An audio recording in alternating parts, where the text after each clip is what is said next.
بسم اللہ الرحمن الرحیم۔ عزیز طلبہ کرام، آج کا ہمارا لیکچر جماعت نام کی اسلامیات حدیث نمبر 5 کا ہے۔ تو آپ تمام بچے میرے ساتھ حدیث کی عربی عبارت پڑھیں گے۔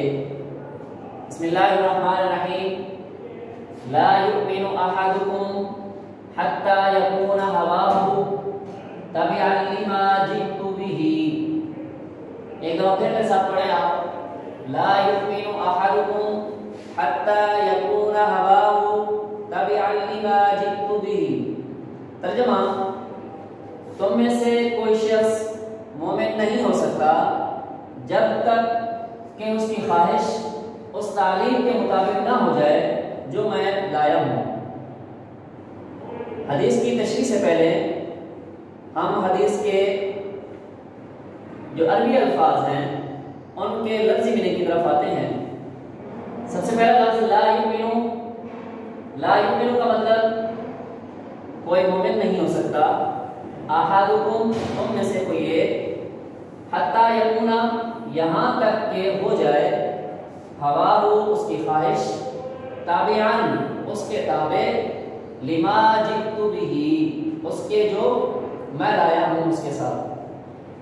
عزیز بچوں، حدیث پاک کا جو بنیادی مقصد ہے، حدیث پاک کی جو بنیادی تعلیم ہے وہ ہے اطاعت رسول صلی اللہ علیہ وسلم۔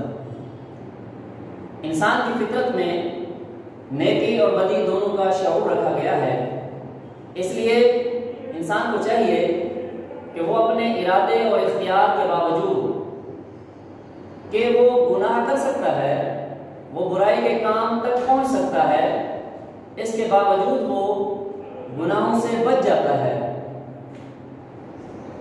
اور دوسرا یہ کہ وہ اپنے جذبات، اپنے احساسات اور اپنے خیالات کو اللہ اور اس کے رسول کی مرضی کے مطابق ڈھال لے۔ حدیث پاک میں آیا ہے کہ اگر کوئی شخص ایسا نہیں کرتا تو گویا وہ ایمان کی لذت سے ناواقف ہے۔ تو گویا اس حدیث میں آپ صلی اللہ علیہ وسلم کی اطاعت کا ہمیں دست دیا گیا ہے۔ آپ صلی اللہ علیہ وسلم کی اطاعت کیوں ضروری ہے؟ تو عزیز بچوں، آپ صلی اللہ علیہ وسلم کی اطاعت کو اللہ کی اطاعت سمجھتے ہوئے ہم اپنی دنیا اور آخرت کی زندگی کو سنوار سکتے ہیں۔ کہا گیا ہے کہ من یطع الرسول فقد اطاع اللہ، کہ جس نے رسول صلی اللہ علیہ وسلم کی اطاعت کی اس نے گویا اللہ کی اطاعت کی۔ اسی طرح اللہ تعالیٰ نے انسان کو اپنی عبادت کے لیے پیدا کیا، تو انسان کو عبادات کی رہنمائی کے لیے ہمیں رسول اللہ صلی اللہ علیہ وسلم کے طریقے کے مطابق زندگی گزارنی ہے۔ تو خدا کی اطاعت، خدا کی بندگی ہم اس وقت کامل طریقے پر کریں گے جب ہم اس کے رسول صلی اللہ علیہ وسلم کی اطاعت کے مطابق عبادت کریں گے، آپ صلی اللہ علیہ وسلم کے طریقے کے مطابق اللہ کی محبت کو حاصل کرنے کی کوشش کریں گے۔ تو گویا اللہ تعالیٰ نے اپنی محبت، اپنی عبادت کرنے کا ایک طریقہ ہمیں بتا دیا۔ کیا فرمایا اللہ تعالیٰ نے؟ اللہ تعالیٰ فرماتے ہیں قُلْ إِن كُنتُمْ تُحِبُّونَ اللَّهَ فَاتَّبِعُونِي يُحْبِبْكُمُ اللَّهُ، کہہ دو کہ اگر تم اللہ سے محبت کرنا چاہتے ہو، اگر تم اللہ سے محبت کرتے ہو تو فَاتَّبِعُونِي، تو میری پیروی کرو۔ تو رسول صلی اللہ علیہ وسلم کی پیروی، رسول صلی اللہ علیہ وسلم کی اطاعت گویا کہ اللہ کی اطاعت ہے۔ اللہ تعالیٰ نے قرآن مجید میں فرمایا وَمَا آتَاكُمُ الرَّسُولُ فَخُذُوهُ وَمَا نَهَاكُمْ عَنْهُ فَانْتَهُوا، کہ اللہ کے رسول جو چیز تمہیں دیں وہ لے لو، اور اللہ کے رسول جس چیز سے منع کریں اس سے رک جاؤ۔ مطلب آپ صلی اللہ علیہ وسلم نے جس چیز کو تمہارے لیے حلال ٹھہرا دیا اس کو حلال سمجھتے ہوئے کرو، اور جس چیز کو حرام کر دیا، جس چیز کو تم سے منع کر دیا اس سے رک جاؤ۔